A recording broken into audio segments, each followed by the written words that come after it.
పరిస్థితులు అనుకూలిస్తే ప్రపంచం మరోసారి త్రిముఖ కూటమిని చూడబోతోంది. అందులో అగ్రదేశాలైన రష్యా, చైనాలతో పాటు భారత్ కూడా ఉండబోతోంది. అది ప్రపంచాన్ని షేక్ చేయనున్న వార్తగా మారనుంది. తాజాగా రష్యా, భారత్, చైనా త్రయం బంధాన్ని పునరుద్ధరించాలని రష్యా పిలుపునిచ్చింది.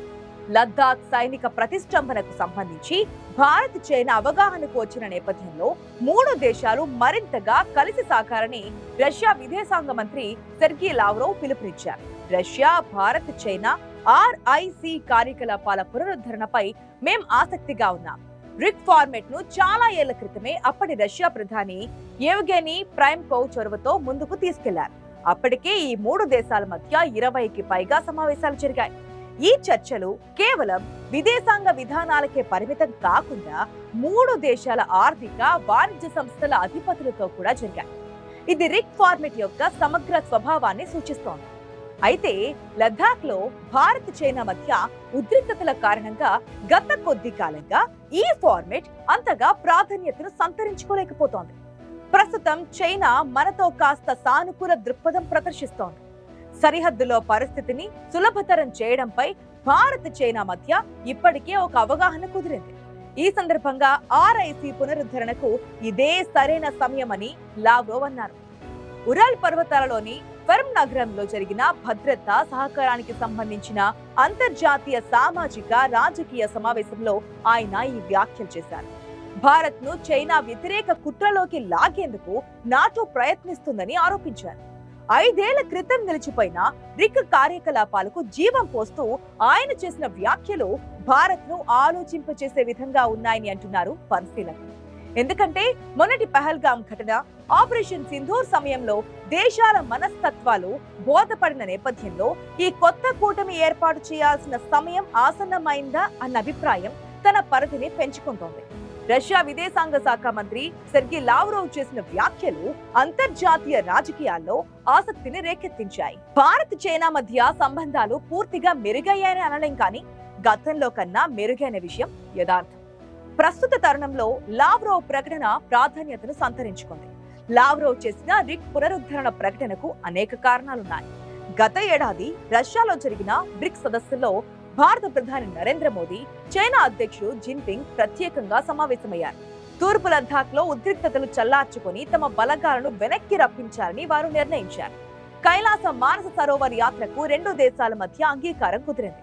ఇవన్నీ ఈ భేటీ తర్వాత జరిగినవి అవడం విశేషం. ఈ పరిణామాన్ని రష్యా సానుకూలంగా చూస్తోంది. లావ్రోవ్ తన ప్రసంగంలో నాటోపై పలు ఆరోపణలు చేశారు. చైనాకు వ్యతిరేకంగా భారత్ ను మార్చేందుకు నాటో ప్రయత్నిస్తుందని, ఇది ఇరు దేశాల మధ్య రెచ్చగొట్టే ధోరణిగా పరిగణించవచ్చని ఆయన వ్యాఖ్యానించారు. ఈ వ్యాఖ్యలు రష్యా భద్రతాపరమైన ఆందోళనలను ప్రతిబింబిస్తాయి. నాటో విస్తరణను ఎదుర్కోవడానికి రష్యా, భారత్, చైనాల మద్దతు కోరుకుంటున్నట్లుగా కనిపిస్తోంది. ప్రస్తుతం ప్రపంచం బహుళ ధృవ దిశగా పయనిస్తోంది.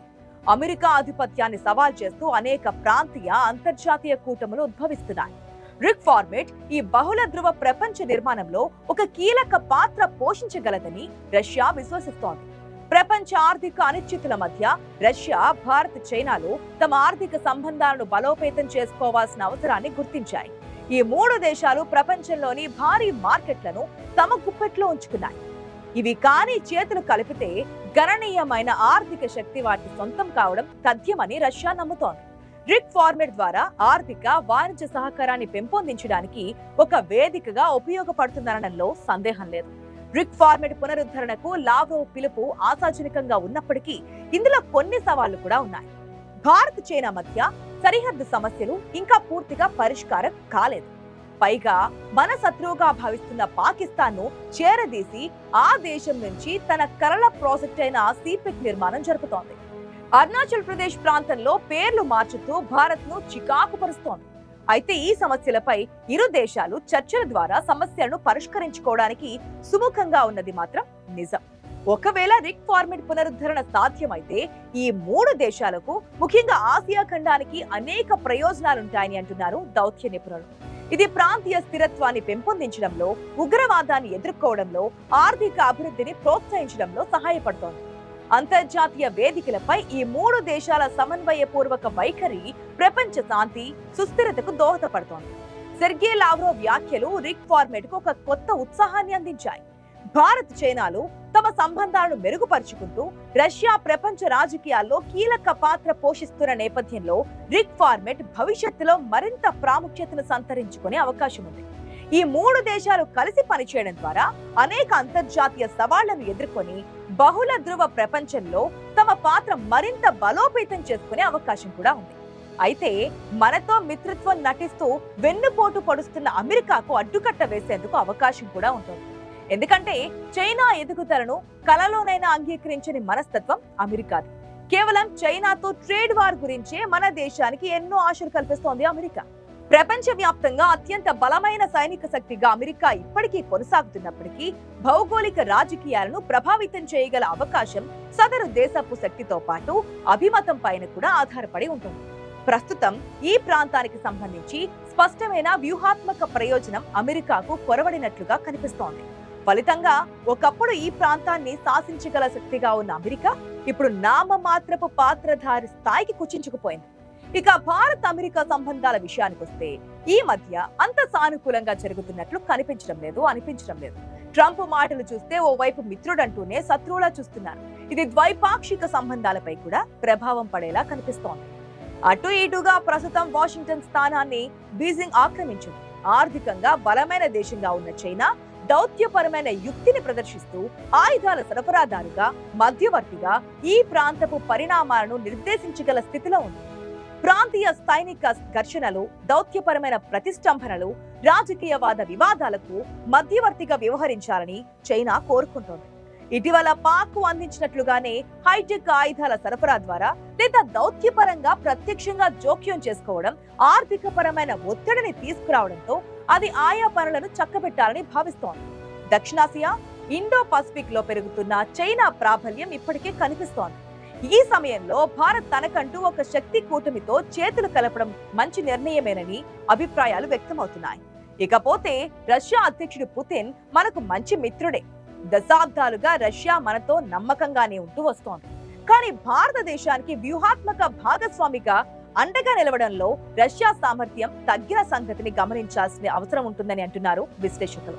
ఇటీవలి పాకిస్తాన్ విషయంలో ప్రతిష్టంభనలో రష్యా వైఖరి సాధారణంగా ఇతర దేశాలు చూపే మాదిరిగానే ఉంది. అది భారతదేశానికి బాహాటంగా మద్దతు ప్రకటించలేదు. కనీసం పాకిస్తాన్ పేరును నేరుగా ప్రస్తావించలేదు సరికదా, భారత సైనిక చర్యలకు ఆమోదం కూడా తెలపలేదు. ఉగ్రవాద చర్యలను రష్యా తీవ్రంగా ఖండిస్తోంది. అవి ఏ రూపంలో వ్యక్తమైనా వ్యతిరేకిస్తోంది. ఈ రాక్షసత్వంపై సమర్థంగా పోరాడటానికి మొత్తం ప్రపంచ దేశాలన్నీ ఏకోన్ముఖంగా ప్రయత్నాలు సాగించవలసిన అవసరం ఉందని భావిస్తోంది అని రష్యా విదేశీ వ్యవహారాల మంత్రిత్వ శాఖ ప్రకటన మినహా పుతిన్ నేరుగా ఏ ప్రకటన చేయలేకపోయారు. ఘర్షణలు మరింత ముదరకుండా సంయమనం పాటించవలసిన రష్యా రెండు పక్షాలను కోరింది. ఒక రకంగా రష్యా యుక్రెయిన్ల మధ్య ఘర్షణ సందర్భంలో భారత్ ఏం చెప్పిందో భారత్ పాక్ ఘర్షణలపై రష్యా కూడా అదే చెప్పిందని సరిపెట్టుకోవాల్సి ఉంటుంది.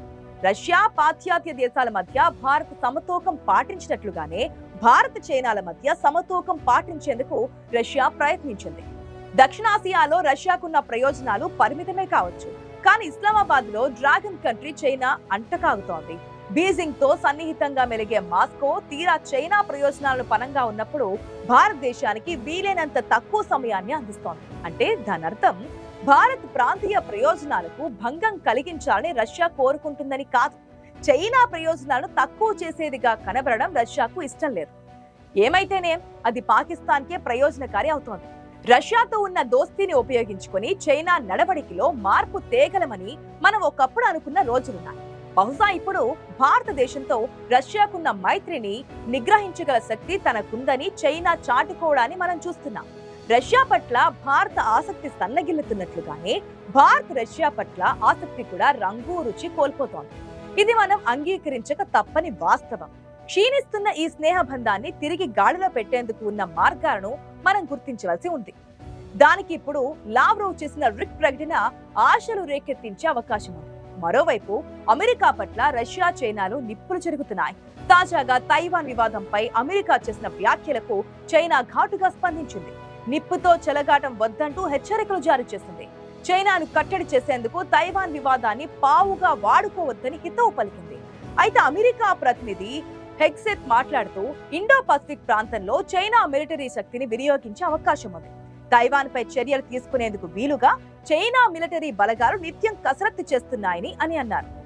ఈ వ్యాఖ్యలపై చైనా అధికారికంగా అమెరికాకు తన అభ్యంతరాల గురించి చెప్పింది. ఈ కామెంట్స్ ను ఖండిస్తున్నట్లు తెలిపింది. తైవాన్ అంశం తమ అంతర్గత వ్యవహారమని కూడా తేల్చి చెప్పేసింది. ఇతర దేశాలకు ఈ విషయంలో జోక్యం చేసుకునే హక్కు లేదని తెలిపింది. పాకిస్తాన్ తరచూ లేవనెత్తుతున్న కశ్మీర్ పీఓకే విషయంలో మనది అదే పరిస్థితి. ఇందులో మరే దేశం జోక్యాన్ని మనం సహించడం లేదు. కాబట్టి కాలాన్ని బట్టి వ్యూహాలు మారుతూ ఉంటాయి. ఎప్పుడూ పాత విధానాలనే పట్టుకుని కూర్చోలేము. మారుతున్న ప్రపంచం వెంటే మారిపోవడం అవసరం. ఈ నేపథ్యంలో కొత్తగా ఏర్పడనున్న బ్రిక్స్ కూటమి కొత్త ఆశలు రేకెత్తిస్తుందనడంలో సందేహం లేదు.